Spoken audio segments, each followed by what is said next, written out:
समाजात आजही जातीपातीच्या भिंती कायम आहेत. छत्रपती संभाजीनगरमध्ये एका पित्यानं आपल्या नवविवाहित मुलीचं कुंकू पुसलं. प्रेमविवाह केल्याच्या रागातून सासऱ्यानं जावयाची निर्घृण हत्या केली. फोनवर धमकी दिली तरी मी सरांना म्हणलं आम्हाला पोलीस सुरक्षा द्या. तर सर म्हणते की आम्ही तुमच्या मागे बंदूक घेऊन येणार आहे का. आता माझा नवरा नाहीये, कोण आहे मला. आपल्या पतीच्या खुन्यांना कठोर शिक्षा व्हावी यासाठी या नवविवाहितेचा हा आक्रोश आहे. तिच्या हाताची मेहंदीही निघाली नव्हती, तोच तिच्या कपाळावरचं कुंकू पुसलं गेलंय.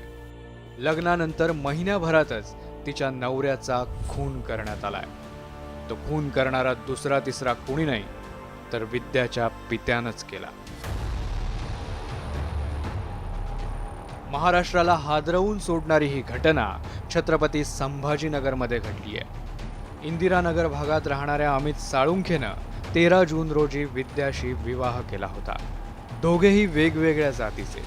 तसंच विद्याच्या कुटुंबाचा त्यांच्या प्रेम विवाहाला विरोध होता. त्यामुळेच त्यांनी पुण्याला पळून जाऊन लग्न केलं. दुसऱ्या घरी लग्न लावून देत होते. माझा विरोध होता. माझ्या घरच्यांनी 4 लाख घेतले. त्या दुसऱ्या मुलासोबत माझं लग्न करू द्यायचं होतं. तर मी यांना सांगितलं, तर ये म्हणे तू माझ्याकडे ये म्हणे, मी बघतो म्हणे, आपण दोघं आहे, मी आहे म्हणे तुझ्यासोबत. मी त्यांच्यासोबत निघून आले. आम्ही दोघं पुण्याला गेलो. आम्ही तिथं लग्न केलं. 1 महिना आम्ही पुण्याला होतो.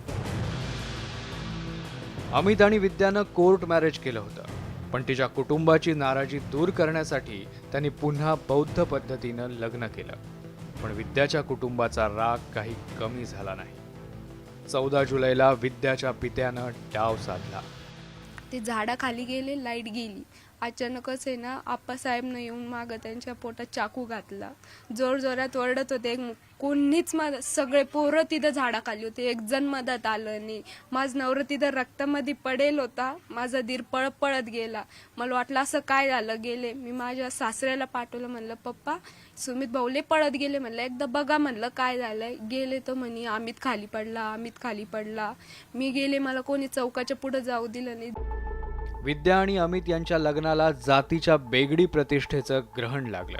विद्याचे वडील आणि भावांनी अमितवर धारदार शस्त्रांनी हल्ला केला आणि त्यातच अमितचा मृत्यू झाला. तिचा चुलत भाऊ आणि तिच्या सख्या भावानं लाईटाचे फ्यूज बंद केले. सगळी लाईट बंद केली आणि बाप म्हणे तिच्या चुलत भावाला आप्पासाहेब अशोक कीर्तिशाही का भाऊ तू आता याला मारून टाक, आम्ही हाय तुझ्या मागं, तुला काही झालं तरी आम्ही तुला सोडवून आणू, अशी त्यानं त्याला हे केली, सुपारी दिली आणि त्यानं पैसे घेऊन माझ्या लेकराला संपवण्याचं. त्यांचा इंटरकास्ट मॅरेज होता आणि इंटरकास्ट मॅरेज नंतर त्यांचा जो व्यक्तिगत आणि पारिवारिक जे काय त्यांचा मतभेद होता तोपर्यंत आमचा तपास आता पोहोचलेला नाही. पण त्यामुळेच त्यांच्या चाकूच्या वार करून मृत्यू केलेली आहे. विद्या आणि अमित यांनी जातीचा विचार न करता प्रेमविवाह केला होता. त्यांनी सुखी संसाराची स्वप्नही पाहिली, मात्र जातीनंच त्यांचा घात केला. जातीच्या खोट्या प्रतिष्ठेनं अमितचा जीव घेतलाय. सैराटची ही पुनरावृत्ती पाहता आजही समाज जातीच्या जोखडातून मुक्त झाला नसल्याचं या घटनेवरून पुन्हा एकदा सिद्ध झालंय. सुधीर जाधवसह सिद्धार्थ गोदाम, न्यूज 18 लोकमत, छत्रपती संभाजीनगर.